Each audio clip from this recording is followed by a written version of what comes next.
Bonjour à... Bonjour à tous, voici la première leçon sur les homophones des A. Alors en relation avec le présent, nous allons repérer que la première forme inscrite en rouge sur le tableau face à vous correspond au verbe avoir à la troisième personne du singulier. C'est pour ça que dans la phrase « il a un pied plus petit », le verbe avoir est au présent à la troisième personne du singulier et donc se combine avec trois sujets possibles, le pronom personnel « il », le « elle » ou bien le « on », ou encore toute forme de groupe nominal correspondant dans une phrase. Pour reconnaître le verbe, vous voyez donc qu'il est placé à côté du sujet, qu'il va prendre donc, du point de vue de son sens, le sens du verbe posséder, puisque je rappelle qu'il s'agit du verbe avoir au présent à la troisième personne du singulier. Pour sa place dans la phrase, il est donc placé dans un groupe verbal accompagné d'un sujet, qui est sous la forme d'un groupe nominal ou d'un pronom. Au sujet de sa transformation, on peut le remplacer par avait, alors avec un T, puisqu'ici c'est le il. Le AS, lui, pourra se remplacer par avait à l'imparfait avec un S à la fin. Regardez la phrase qui se trouve en dessous maintenant. L'homme a une cervelle d'or, toujours en rouge le groupe verbal. Le verbe avoir peut donc se remplacer par avait. L'homme avait une cervelle d'or et la phrase continue de fonctionner. Le verbe avoir ici a bien le sens de posséder et s'écrit a puisqu'il s'accorde avec le sujet homme. Passons à l'homophone du a qui se présente avec un accent. La nature de ce mot est donc une préposition. Plusieurs exemples au tableau qui déterminent les différentes propriétés du a.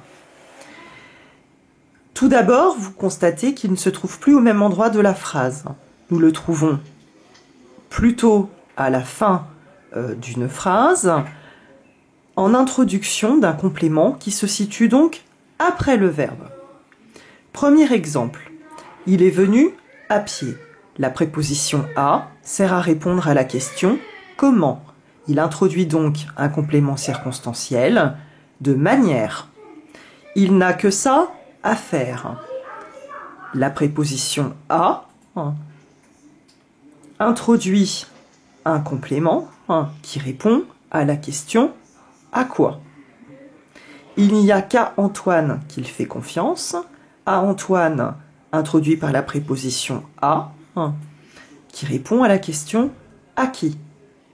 Il a pris sa brosse à dents.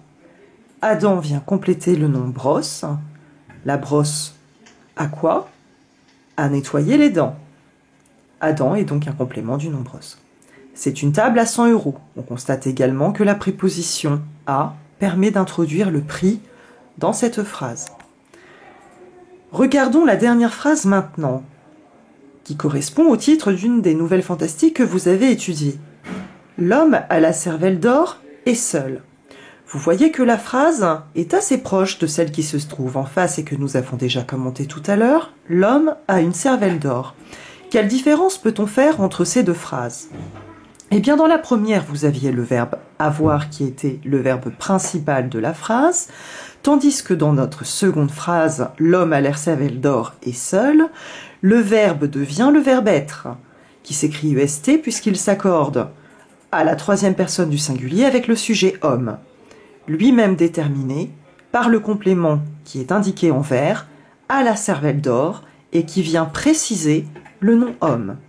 Dans ce cas, il ne faut pas confondre avec le verbe avoir, premièrement parce que le verbe principal de la phrase est déjà présent après cette caractérisation du nom homme, et deuxièmement parce que la préposition à introduit un complément qui va venir préciser le sens du nom homme dans la phrase. La préposition à, dans ce cas, aura donc le sens de avec ou pour. C'est pour ça que, en dernière partie du tableau, vous pourrez constater que la préposition se reconnaît du point de vue du sens en répondant à de multiples questions, en comment, combien, où, quand, à qui, à quoi. Que pour sa place, elle se trouve dans un groupe nominal en position de complément circonstanciel ou de complément du nom, plutôt d'ailleurs en fin de phrase, en tout cas après le verbe, et que on peut souvent la transformer par une autre préposition, avec ou pour. Voilà, cette leçon servait à pouvoir vous rappeler comment nous pouvions éviter la confusion entre le verbe avoir et la préposition à. Je vous laisse maintenant procéder aux exercices que vous allez trouver sur votre feuille homophone numéro 1. Au revoir.